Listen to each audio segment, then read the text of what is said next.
I had a couple of brothers when I was growing up. The oldest one was one of the poorest drivers I ever saw in my life. He never really got very good at it. And this, oddly enough, is called driving lesson. It was spring as we drove through the valley that day. All the farmers had quit feeding alfalfa hay, and the cattle were grazing on grasses as green and as pretty as any that you've ever seen. Now we all know that things loosen up in the spring.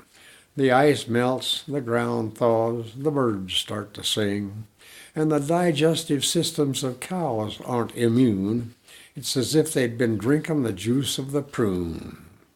We was headed for town, maybe 10 miles away, in our 1931 black Model A, and my brother was driving it. Not very well. Even sober, he drove like a bat out of hell. But it wasn't his speed that was rustling my fur. The Ford's limit was only about 55 per. But he liked to stay close to the rigs up in front, like his next move was maybe to give 'em a bunt. So we putsied along. We came to this hill.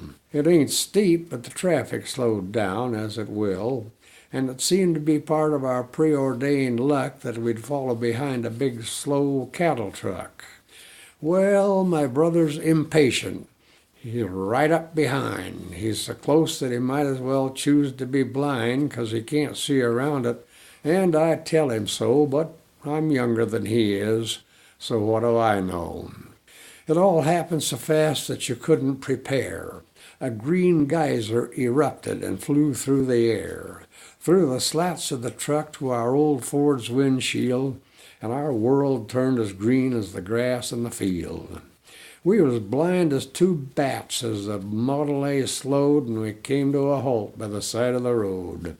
And the highway patrolman who just happened by was laughing so hard that I thought he would die. And he said as he laughed, "I won't ticket you, kid, but I'll give some advice about what you just did. When it comes to a cattle truck, this much is clear. Never follow that close in the spring of the year." And it was a good lesson, all right.